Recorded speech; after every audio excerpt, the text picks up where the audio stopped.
الحمد لله وكفى وسلام على عباده الذين اصطفى أما بعد أعوذ بالله من الشيطان الرجيم بسم الله الرحمن الرحيم ومن الليل فتهجد به نافلة لك عسى أن يبعثك ربك مقاما محمودا سبحان ربك رب العزة عما يصفون وسلام على المرسلين والحمد لله رب العالمين اللهم صل على سيدنا ومولانا محمد وعلى آل سيدنا ومولانا محمد وبارك وسلم اللهم صل على سيدنا ومولانا محمد وعلى آل سيدنا ومولانا محمد وبارك وسلم اللهم صل على سيدنا ومولانا محمد وعلى آل سيدنا ومولانا محمد وبارك وسلم.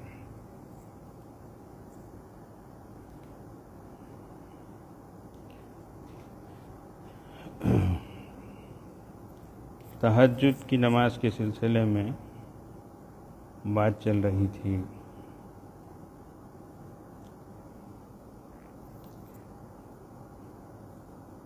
پہلی بات، وہ وقت ایسا رہتا ہے جب اللہ تبارک و تعالی اپنے بندے کو اپنے سامنے کھڑے ہونے کو اور اس کے ہاتھ پھیلانے کو بہت بہت پسند کرتے.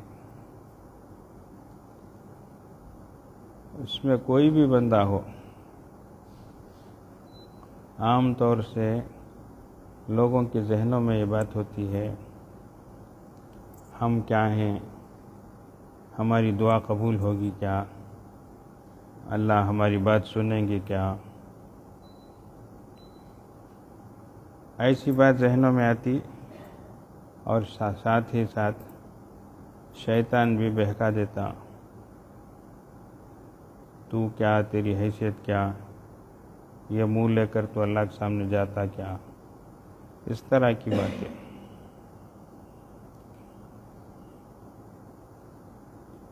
سب سے پہلے ایک حدیث قدسی ہے، اس کو سن لیں. اس میں جو اللہ تبارک و تعالی لفظ استعمال کر رہے ہیں وہ کیا ہے؟ انا عند ظنی عبدی بی، میں میرے بندے کے گمان کے ساتھ ہوں. تو یہاں جو لفظ استعمال ہوا ہے وہ بندہ، تو میرا بندہ، یہ نہیں بولے صلحاء، علماء، اتقیاء، اصفیاء، ایسا نہیں بولے میرا بندہ. تو دنیا میں جتنے انسان ہیں سب اللہ کے بندے. تو میرا بندہ میرے ساتھ جیسے گمان کرے، انا عند ظنی عبدی بی، تو اس لیے ہم سب اللہ کے بندے ہی ہیں. تو ہم اللہ کے بارے میں پہلی بات اچھا گمان کریں، اللہ ہماری بات یقیناً سنیں گے، اللہ ہماری ضرورتوں کو پورا کریں گے، اللہ تعالیٰ کی رحمت سے امید ہے کہ وہ ہم کو معاف کریں گے.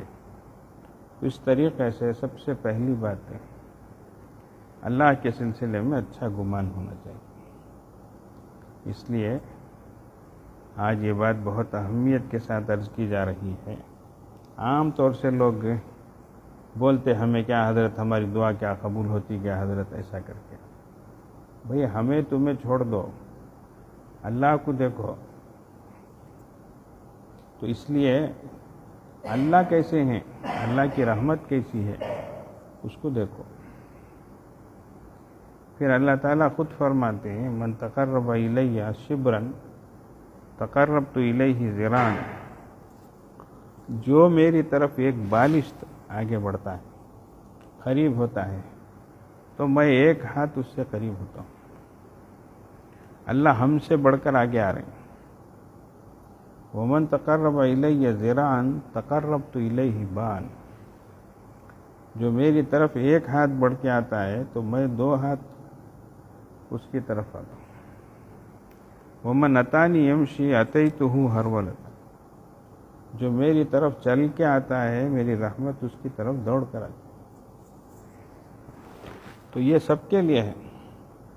تو اس لیے پہلی بات ذہنوں میں یہ بٹھا لیں کہ اللہ سب کی سنتے ہیں، اللہ سب کے رب ہیں، اور ہم سب بھی اللہ کے بندے ہیں.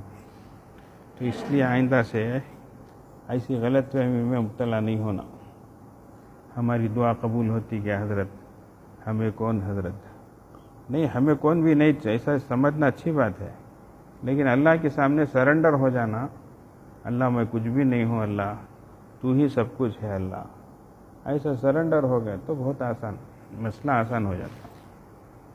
اس لیے دشمن کیسا بھی کٹر ہو، آگے والا سرنڈر ہو جائے، ہتھیار ڈال دے، ہینڈ سب کر لے، تو اس کے دل کے اندر رحم دلی پیدا ہو جاتی، سرنڈر ہو گیا کر. تو ویسے اللہ کے سامنے سرنڈر ہو جانا یہ سب سے آسان طریقہ.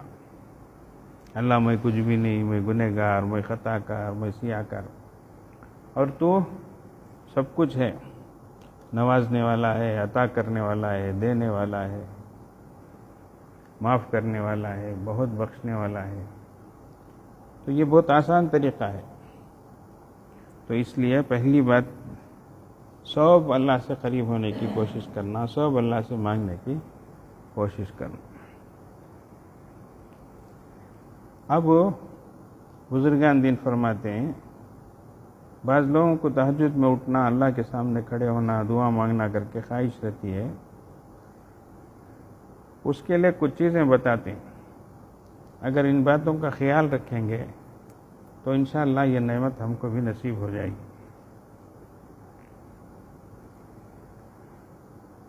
تو فرمایا بہت سے لوگ کہتے ہیں کہ ہمارا جی تو چاہتا ہے لیکن اٹھ نہیں پاتے.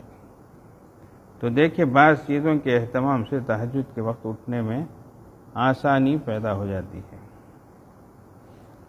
سب سے بڑی شرط تو یہ ہے کہ آدمی اپنے آپ کو گناہوں سے بچانے کا اہتمام کرے. پہلی بات، گناہوں میں مبتلا رہتے ہوئے عام طور پر تہجد کی توفیق نہیں ملتی. گناہوں سے اپنے آپ کو بچانا، کوشش کرنا.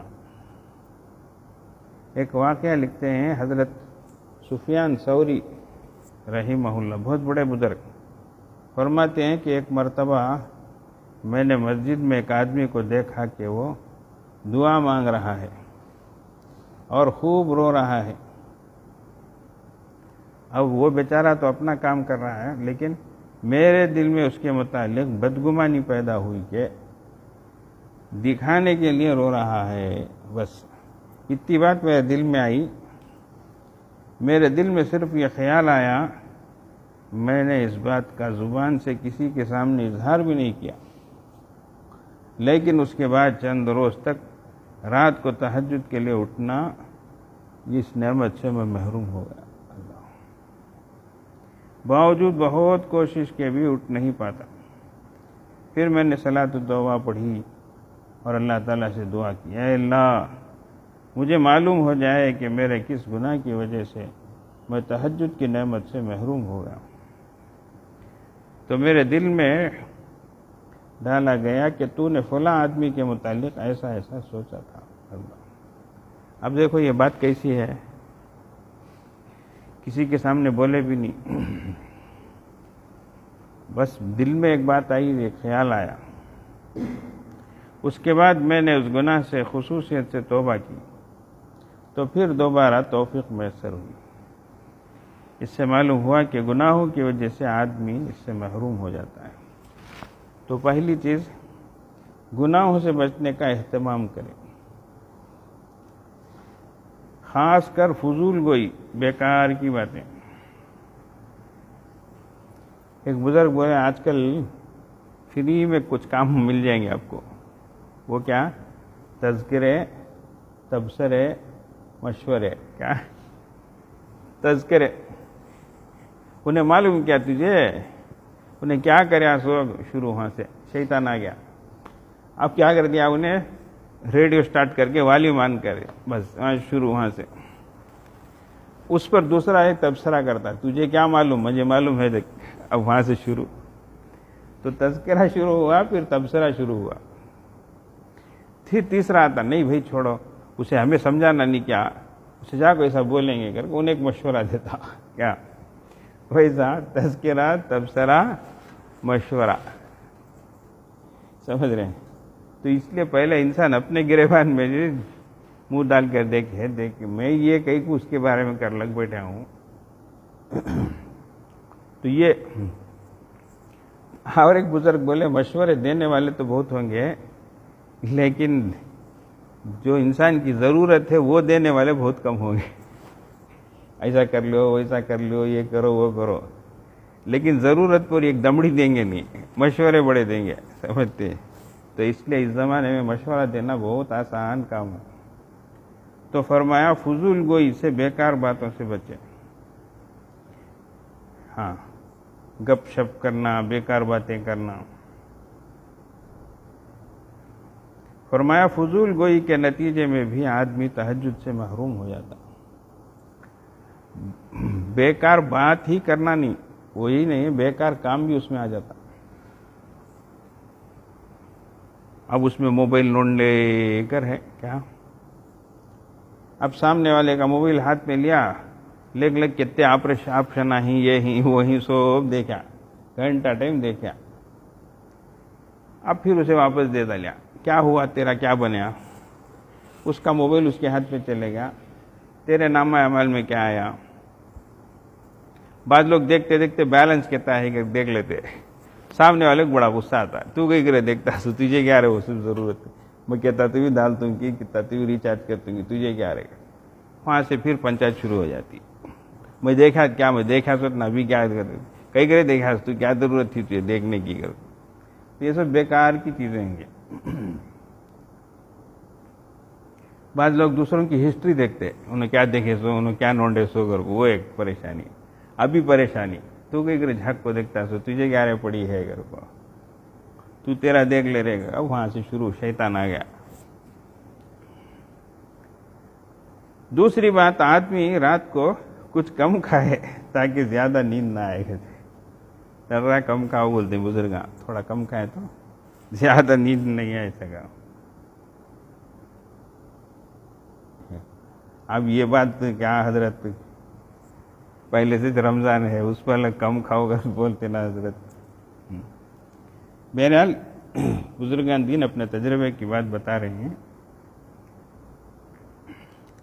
منہ کا کام ایک ہوتا ہے، معدے کا کام ایک ہوتا ہے. کھانے میں بھی تھوڑا کھائے، انسان چبا کر کھائے اچھی طریقے سے، تو چبا کر کھاتا ہے تو آدھا کام ہوتا، پھر معدہ اپنا آدھا کام کرتا. دو کام بھی معدے کچھ دیے، کیا کرتا؟ خالی منہ میں رکھتا، لیفٹ رائٹ کر کو چباتا نہیں، منہ میں رکھتا، نیچے والا اندر جاتا، منہ میں رکھتا کہ لفٹ میں گئے سکا رہتا حصہ. اب معدے کو ڈبل بوجھ پڑ جاتا. اب انہیں اسے پیسنا، اسے ہضم کرنا، اس کے اوپر اوور لوڈ ہو گیا تو اس کا کام جو ہے برابر ہوتا نہیں. اب بیماریاں شروع ہو جاتی.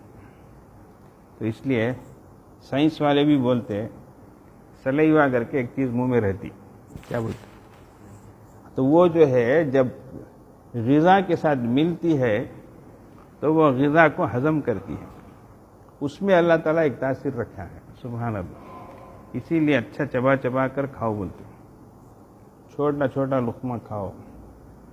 زیادہ کھانا ضروری نہیں، تھوڑا کھاؤ، سلیقے سے کھاؤ، طریقے سے کھاؤ، تاکہ وہ غذا جو ہے بدن کا حصہ بنے، طاقت بنے، اور جو چیز باہر جانے کی ہے وہ باہر جائے. سمجھتے ہیں؟ اگر نہیں تو پھر سسٹم بدل جاتا، بد ہضمی ہوگی. سمجھتے ہیں کیا؟ اوور لوڈ کھا لیا انسان، اب کھٹے ڈکارا شروع ہو گئے، پھر نہیں تو بد ہضمی ہو گئی، اب بار بار جانے کی ضرورت پڑ جاتی ہے. ایسا نہیں. ہم کو جانوروں سے عبرت حاصل کرنا. دیکھو گائے بیل سبھی چرنے کے وقت چرتے، لیکن اس کے بعد بیٹھ کر جگا نہیں کرتے. کھائی ہوئی چیزوں کو نکال کر جو ہے اسے چبا کر پھر اسے اندر لیتے. تو کیسا سسٹم ہے دیکھو ان کا. پھر وہی غذا ان کے اندر جا کر ایک حصہ خون کا، ایک حصہ دودھ کا، ایک حصہ گوبر کا بن کر وہ چیز نکلتی. من بین فرس و دم لبنا خالصا سائغا شارب. تو اللہ تعالیٰ اس نعمت کو بتا رہے ہیں کہ دیکھو دودھ نکل رہا ہے، ادھر خون ہے، اچھا ادھر گوبر ہے، خون کا رنگ الگ ہے، گوبر کا رنگ الگ ہے، اور دو بھی ناپاک چیز ہے، لیکن اس کے درمیان سے سفید دودھ نکل رہا ہے، خوشگوار ہے، طاقتور ہے، پاکیزہ چیز ہے، اللہ تعالیٰ نکال رہے ہیں۔ تو بہرحال فرمایا کہ رات میں ذرا کم کھانے کی عادت ڈالیں۔ اللہ کے نبی صلی اللہ علیہ وسلم کی جو سیرت پاک ہے اس کو دیکھیں، اس کو پڑھیں گے تو 3 انگلیوں سے تھے کھاتے تھے آپ صلی اللہ علیہ وسلم، کانا رسول اللہ صلی اللہ علیہ وسلم یأکل بثلاثۃ اصابع، 3 انگلیوں سے کھاتے، چبا چبا کر کھاتے۔ کسی قوم کے ساتھ ایک جماعت کے ساتھ بیٹھتے کھاتے تو فرمایا کانا رسول اللہ صلی اللہ علیہ وسلم اذا اکل مع قوم کان آخرهم اکلا، جب جماعت کے ساتھ بیٹھ کر کھاتے تو آپ صلی اللہ علیہ وسلم آخر میں کھانے والے ہوتے۔ اس کا معنی کیا، زیادہ کھاتے ویسا نہیں، تھوڑا تھوڑا کھاتے، تھوڑا تھوڑا کھاتے اور سب کا خیال رکھتے ہوئے کھاتے تاکہ لوگوں کو شرمندگی نہ ہو۔ جرے لوگ غب غب گئے کھا لے کو بڑے آتے، ہم نہ گھور لے ایک بیٹھتے، اب ہم نہ گھورے کہاں اترتا، اب آئی نہ دیکھتے کیا رے حضرت اتنا رکھو ٹکاتے ہی گھر کو، ہمارے دل میں بات آتی، شرم آتی، ہمیں 4 لقمے کھائے رہتے، انہیں 14 لقمے مار ڈالے رہتے، تو یہ طریقہ نہیں۔ تو اللہ کے نبی صلی اللہ علیہ وسلم کی سیرت دیکھیے کہ سب سے آخر میں کھانے والے ہوتے کا معنی سب کا خیال رکھتے ہوئے کھاتے تاکہ لوگوں کو شرمندگی نہ ہو، دیر سے آیا کوئی وہ بھی جو ہے اپنی ضرورت کے بقدر کھا لے، تو اس لیے اللہ کے نبی، اور خود حدیث میں ہے اللہ کے نبی صلی اللہ علیہ وسلم معدے کو ایک حوض کے ساتھ، ایک ٹینک کے ساتھ مثال دے کر سمجھائے۔ اگر حوض کا پانی اچھا ہوگا، ٹینک کا پانی اچھا ہوگا، تو پھر اس سے جتنے پائپ لگا کر جتنے نل لگائیں گے تو ان سب میں بھی پانی جو جائے گا وہ کیسے جائے گا، وہ اچھا پانی جائے گا۔ اور اگر اس حوض میں، اس معدے میں اور اس ٹینک میں پانی اگر خراب ہو گیا تو پائپ کے ذریعے سے، نلوں کے ذریعے سے آنے والا پانی بھی کیا ہوگا، خراب ہوگا۔ کتنی پیاری مثال دی۔ تو اس لیے فرمایا کہ معدہ انسان کا صحیح رہے تو اس سے جو رگیں نکلتی ہیں تو وہ صاف چیزوں کو لے کر جائیں گی اور پورے بدن میں جو ہے وہ پھیلیں گی، تو ایک نظام کے تحت پورا بدن ہمارا صحت مند رہے گا۔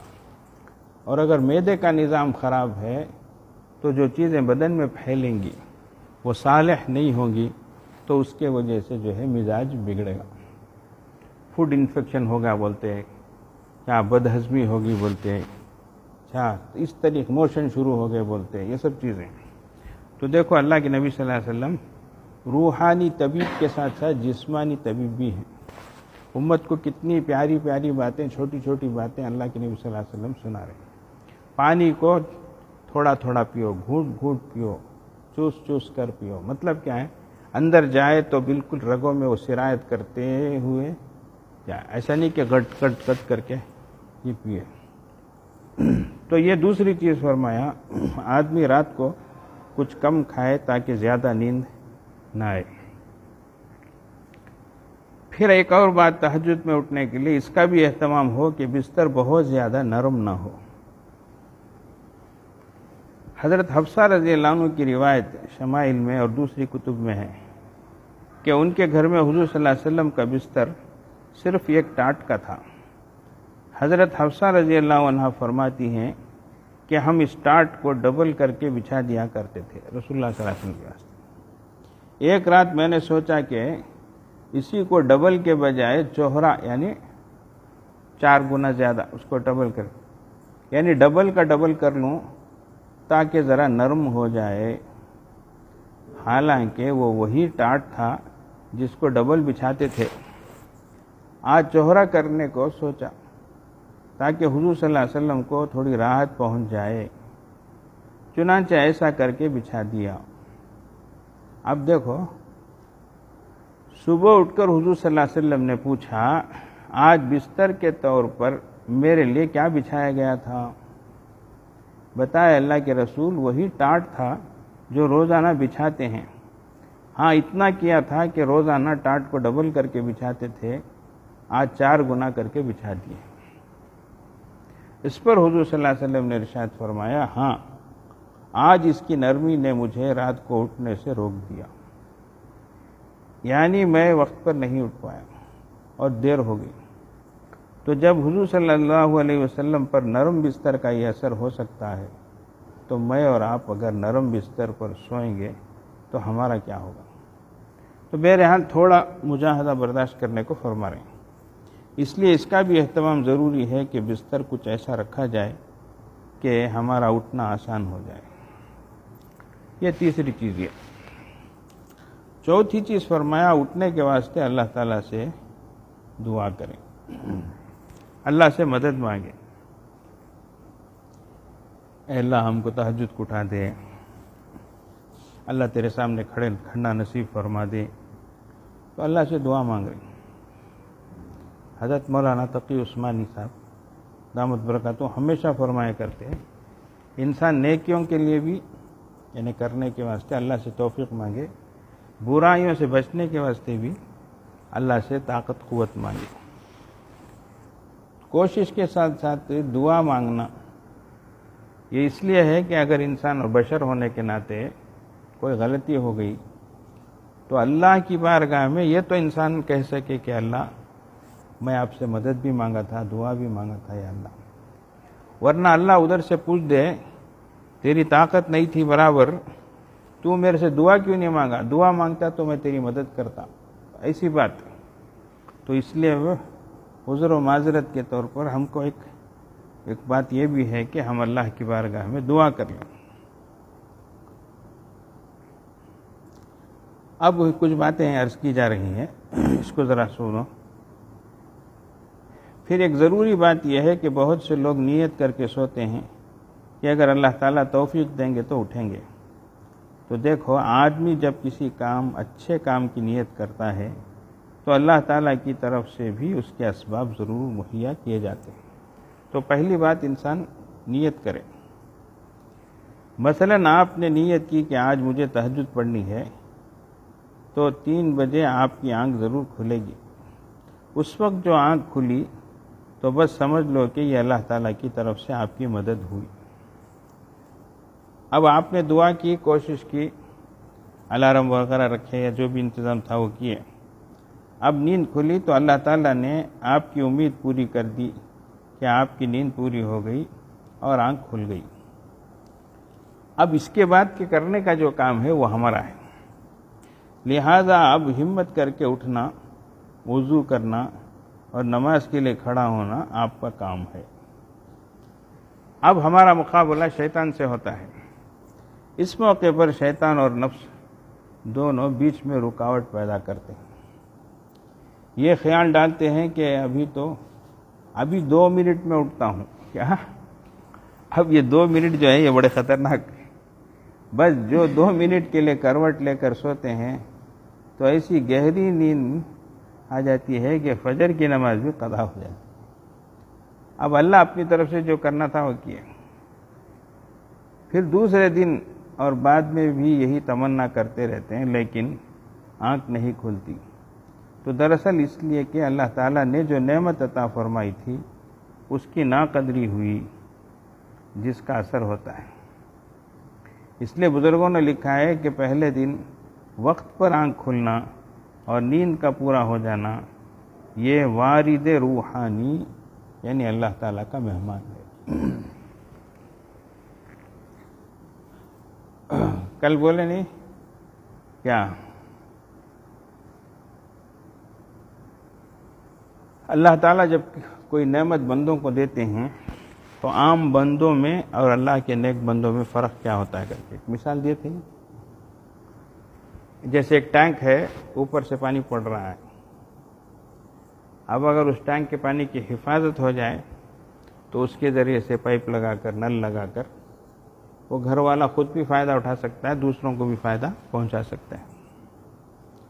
اور اگر پانی تو اوپر سے آ رہا ہے لیکن نیچے سوراخ ہونے کی وجہ سے وہ پانی جا رہا ہے، تو پانی تو آ رہا ہے لیکن نیچے سے جا رہا.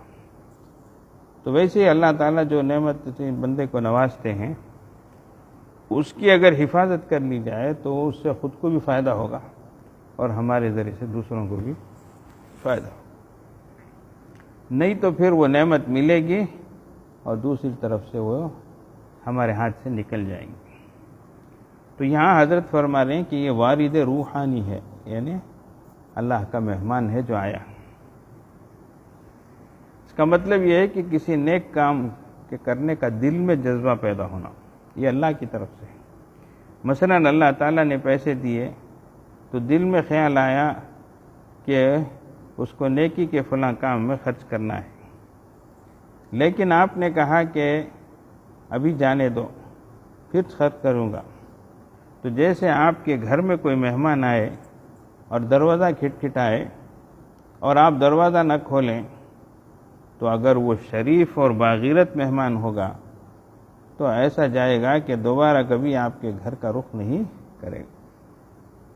اسی طریقے سے کسی نیک کام کا ارادہ دل میں آنا یہ اللہ تعالیٰ کی طرف سے بھیجا ہوا ایک مہمان ہوتا ہے جو وارد روحانی اور خدائی مہمان کہلاتا ہے. اس کی قدر یہی ہے کہ جیسے ہی دل میں خیال آئے فوراً اس پر عمل کر ڈالو، جس کا نتیجہ یہ ہوگا کہ اللہ تعالیٰ کی طرف سے دوبارہ مزید توفیق ملے گی. لہذا جب ارادہ کر کے سوئے اور وقت پر آنکھ کھلے تو پھر چاہے کتنی ہی سستی آئے فوراً اٹھ جاؤ. اب بزرگان دین اسے بھی بتاتے ایک طریقہ کیا ہے. اچھا بجان دے نماز پڑھو تو پیشاب کو جاگا جا، اب اٹھا دیا اپنے کو پیشاب کو جاگانے کے واسطے.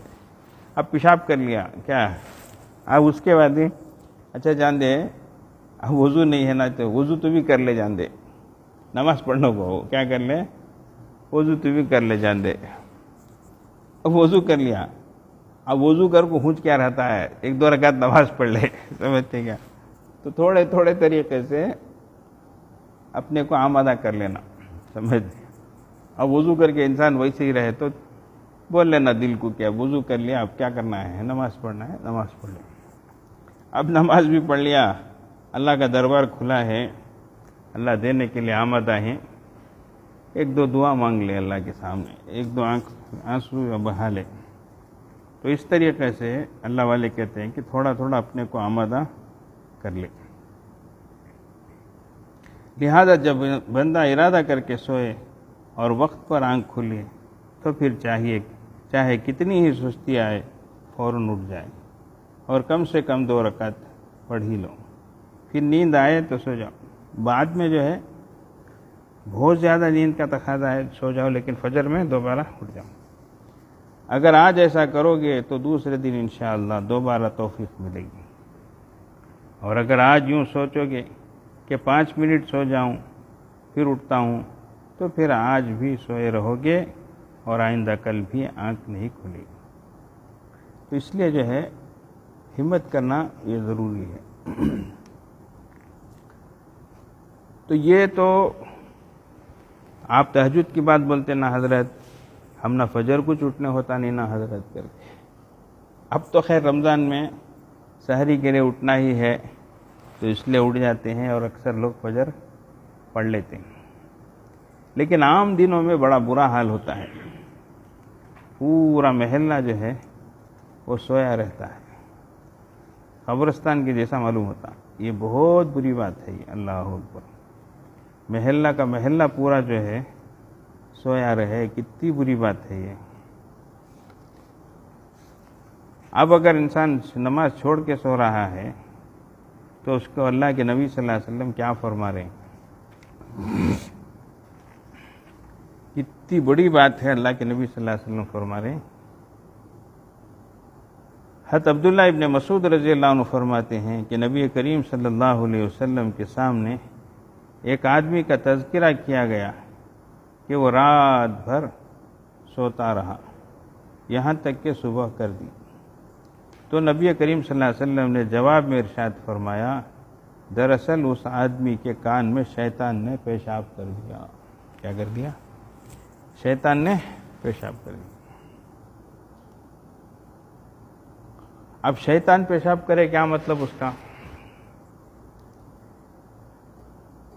جیسے انسان مختلف کام کرتے ہیں، اچھے کام بھی کرتے برے کام بھی کرتے، ایسے ہی جنات اور شیاطین بھی، شیاطین تو برے کامات کریں گے، ابھی کیا اچھے کیا کام کریں گے وہ لوگ، یہ جنات ہیں ان کے اندر دو چیزیں بھی ہیں، تو اب وہ بھی مختلف کام کرتے ہیں البتہ.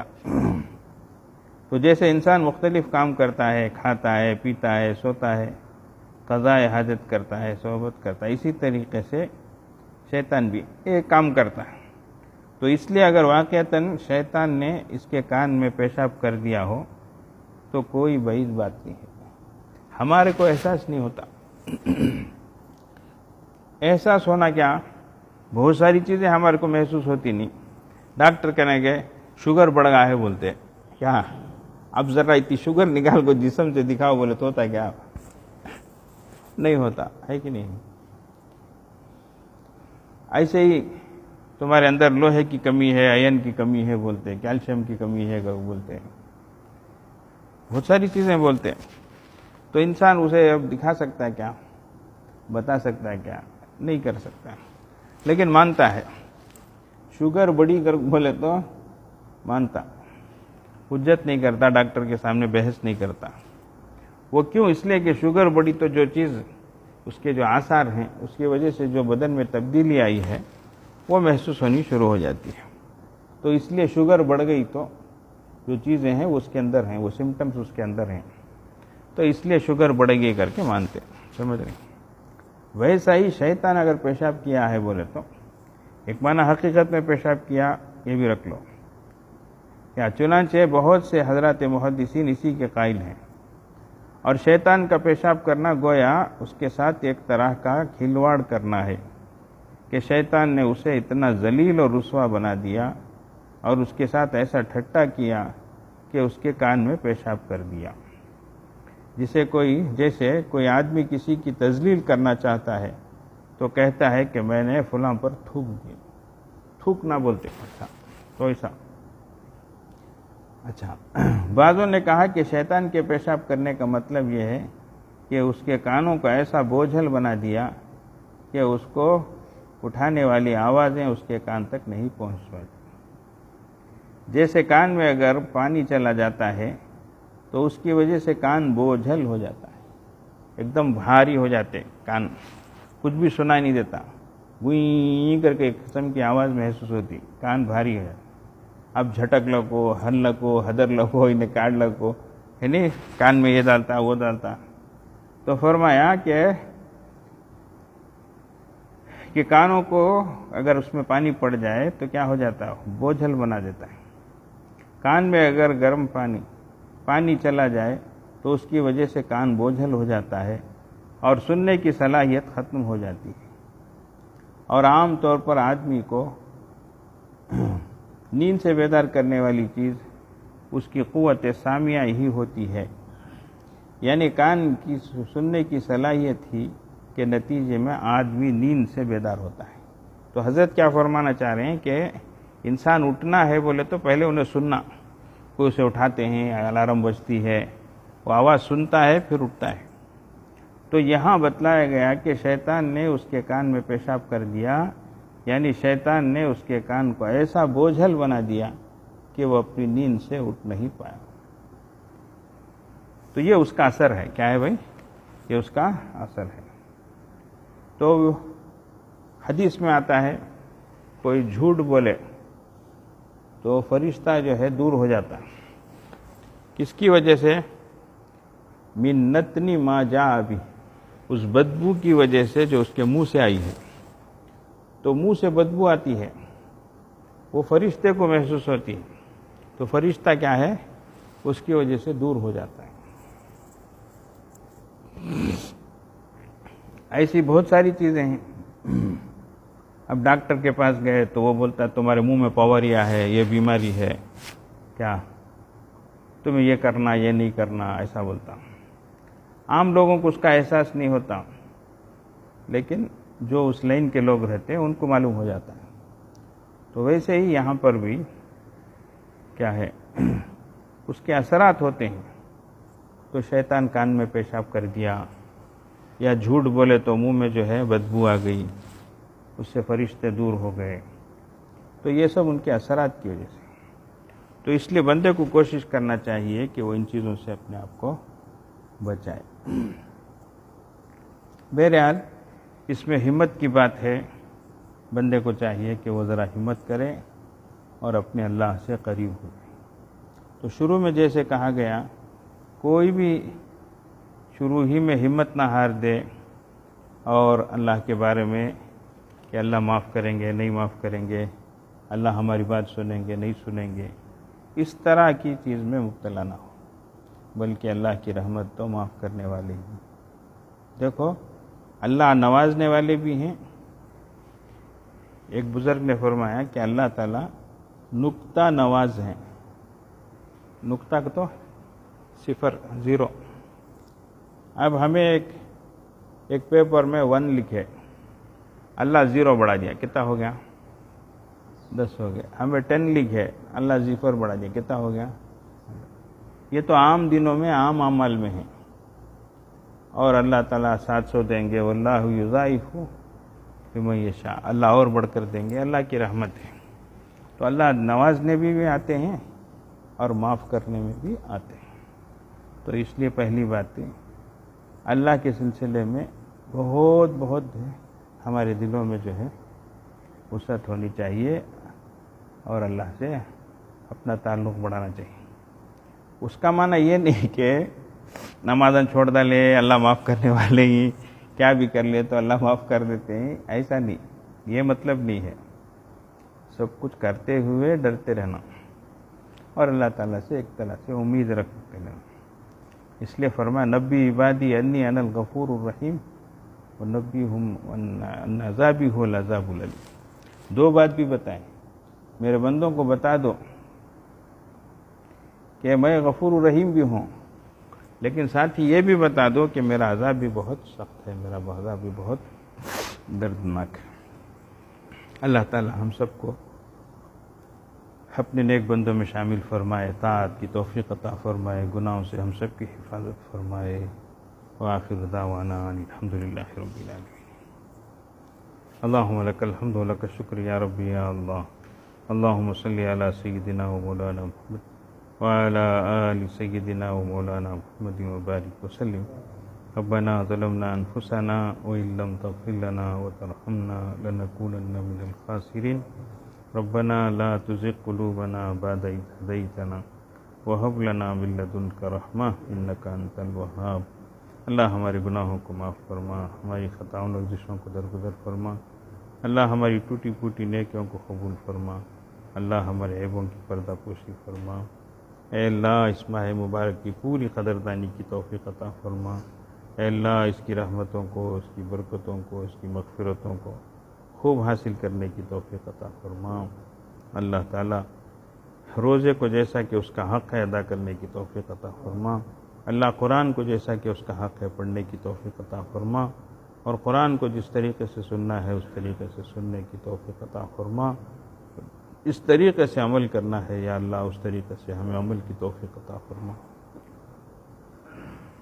اللہ ہماری زندگیاں گزرتی جا رہی ہے، اللہ ہم آپ سے بہت دور ہو چکے ہیں، اللہ آپ کی کتاب سے بہت دور ہو گئے ہیں. اللہ ایسا معلوم ہوتا ہے کہ ہمیں آپ کی کتاب سے کوئی سروکار نہیں ہے. اللہ پورا سال ایسا ہی گزر جاتا ہے، اللہ زندگیاں گزر جاتی ہیں، اللہ کبھی پڑھنے کی توفیق نہیں ہوتی، سمجھنے کی توفیق نہیں ہوتی. یا اللہ یقیناً یہ ہماری طرف سے بڑی ناقدری ہے، اللہ معاف فرما دیجیے. اللہ پوری امت کو اے اللہ اس جرم عظیم سے بچا لیجیے. اللہ سب کو نیک توفیق عطا فرما دیجیے. اللہ اے اللہ اپنے کلام سے ہمیں وابستہ رہنے کی توفیق عطا فرمائیے. اللہ آپ نے ہمارے لیے ہی اس کو اتارا ہے. اللہ یہی ہماری رہبری کرنے والی کتاب ہے. اللہ ہم کو راستہ بتانے والی کتاب ہے. اللہ اچھے اور برے کے درمیان فرق کرنے والی کتاب ہے. اللہ اور آپ نے ہمارے لیے ہی اتاری ہے. اللہ آج ہم دنیا کی ساری چیزوں کو تو پڑھتے ہیں اللہ، اور فلاں حکومت کا کیا جیو آیا ہے، کیا گورنمنٹ آرڈر آیا ہے، کیا ریسٹرکشنز ہیں، اللہ سب کو جاننے کی کوشش کرتے ہیں. اللہ لیکن آپ کا جو جیو ہمیشہ کا جیو ہے، اللہ آپ کا جو گورنمنٹ کا آرڈر ہے وہ سچا ہے، پکا ہے، ہمیشہ ایک ہی طرح رہتا ہے اللہ، اس کو جاننے کی توفیق ہمیں عطا فرما۔ اس سے جو غفلت ہماری طرف سے ہو رہی ہے اللہ اس کو معاف فرما، اللہ اس کو معاف فرما۔ اے اللہ ہمیں بھی ہمارے بچوں کو بھی نیک توفیق عطا فرما۔ اے اللہ قرآن سے وابستگی نصیب فرما۔ اے اللہ ہمارے بچوں کو حافظ قرآن بنا، عالم دین بنا، داعی اسلام بنا، دین کی خدمت کے لیے قبول فرما۔ اے اللہ جتنی بھی خدمتیں جہاں جہاں ہو رہی ہیں اللہ سب کو قبول فرما۔ اے اللہ لوگوں کے روزوں کو قبول فرما، تراویح کو قبول فرما، اور صدقات و خیرات جو بھی کر رہے ہیں اللہ سب کو قبول فرما۔ اے اللہ مساجد کو، مدارس کو، مکاتب کو، مراکز کو دوبارہ آباد فرما۔ اے اللہ دینی کاموں کو، دینی تحریکوں کو، جمعیتوں کو، جماعتوں کو اے اللہ پوری طریقے سے خدمت کرنے کی اچھی طریقے سے توفیق عطا فرما۔ اے اللہ امت مسلمہ کی ہر پریشانی کو دور فرما، سب کی پریشانی کو دور فرما، سب کے حال پہ رحم فرما، بیماریوں کو، قرض داریوں کو، بے روزگاریوں کو دور فرما۔ اے اللہ سب کو عافیت کے ساتھ، سہولت کے ساتھ، صحت کے ساتھ اے اللہ رہتے ہوئے آپ کی خوب کثرت سے عبادت کی توفیق عطا فرما۔ ہمارے بچوں کو نیک بنا، ایک بنا، اچھے بنا، سچے بنا، برے ماحول سے بچا، بری عادتوں سے بچا۔ وصلی اللہ علی خیر خلقہ محمد وآلہ واصحابہ اجمعین برحمتک یا ارحم الراحمین۔